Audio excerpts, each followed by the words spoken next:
ਗੱਲਾਂ ਹੋਈਆਂ ਨੇ। ਅਸੀਂ ਇੱਕ ਮਤਾ ਲਿਖਿਆ, ਇਹ ਤੁਹਾਡੀ ਸਾਰਿਆਂ ਦੀ ਮਨਜ਼ੂਰੀ ਦੇ ਨਾਲ ਇਹ ਪਾਸ ਹੋਣਾ ਹੈ। ਉਹਦੇ ਵਿੱਚ ਜਿਵੇਂ ਅਸੀਂ ਕਿਸੇ ਦੀ ਦਸਤਖਤ ਮੁਹਿੰਮ ਚਲਾਉਂਦੇ ਹਾਂ, ਇਹ ਐਲਾਨਨਾਮਾ ਵੀ ਹੁੰਦਾ ਹੈ, ਇਹ ਕਰਾਰਦਾਦ ਵੀ ਹੈ, ਇੱਕ ਮਤਾ ਵੀ ਹੈ ਕਿ ਅਸੀਂ ਕਿਹੜੀ ਗੱਲ ਤੇ ਪਹਿਰਾ देना है और ये कॉन्फ्रेंस की ऐलान करती है। पंजाब ने इंसानियत को अखर ते ज़राअत तो लैके पहिए तक इजाज़त दित्तियां, जिन्हां पर अज नवीं तहजीब की तेज़ रफ्तारी की तरक्की मुमकिन हुई। उही पंजाब अज अपने मुढ़ले किरदार अदा करने में मासूर है।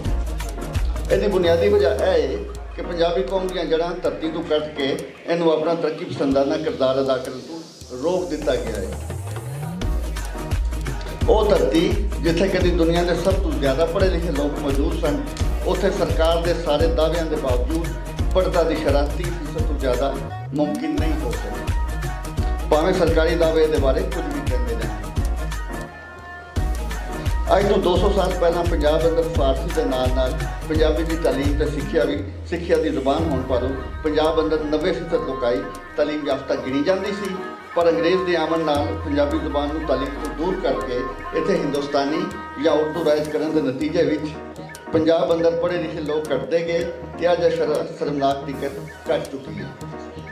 तालीम तो खानगी तरक्की की बुनियाद होती है, पर पंजाब अंदर यह बुनियाद ढा दी गई।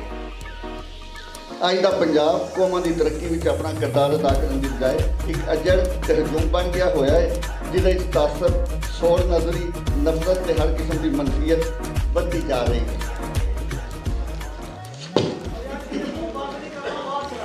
इहदे तो छुटकारा पाने लई सानूं वो सबक एक बार फिर पढ़ने की लोड़ है जो साडे इंसान दोस्त ते रोशन दिमाग पंजाबी शायरां बाबा फरीद, बाबा नानक, शाह हुसैन, सुल्तान बाहू, बुले शाह, ख्वाजा फरीद, वारिस शाह, दमूदत, मियाँ मोहम्मद बख्श ते उन्हां वर्गे होरनां ने सानूं सिखाया ते पढ़ाया सी। जे पंजाब नूं तरक्की दी राह ते टोरना है तो इहनूं तालीम ते रोशन ख्याली दी राह ते टोरना जरूरी है। इहदे लई पंजाबी राहीं तालीम ही बुनियादी कदम होवेगा। अज इस कानफ्रेंस ते गलती असीं कानफ्रेंस ते गलती सरकार को कुछ जरूरी मंगा करने हैं। साड़ी जाचे पंजाब नूं असली ते रोशन ख्याल पंजाब बनाउण लई यह कदम जरूरी ने ते जिन्ना जल्दी मुमकिन होवे यह कदम उठाने चाहिए। पंजाब सरकार इस मुद्दे को संजीदगी नाल लवे ते इन्हां नूं पूरा करने लई मुनासिब ते छेती कारा करे। इन्हां मंगां दे पूरा होने तक साडी जिद्दोजहद जारी रहे। नंबर 1 पंजाब अंदर पंजाबी जुबान को मुढ़ली पद्धर उत्ते तालीमी जुबान बनाने के नाल पंजाब की सरकारी दफ्तरी ते अदालती जुबान बनाया जाए। मंजूर है जी यह मुतालबा। नंबर 2 पंजाब के हर इंटर कॉलेज अंदर एक ते डिग्री कॉलेज अंदर पंजाबी के 2 उस्ताद लाजमी किए जान। मंजूर है।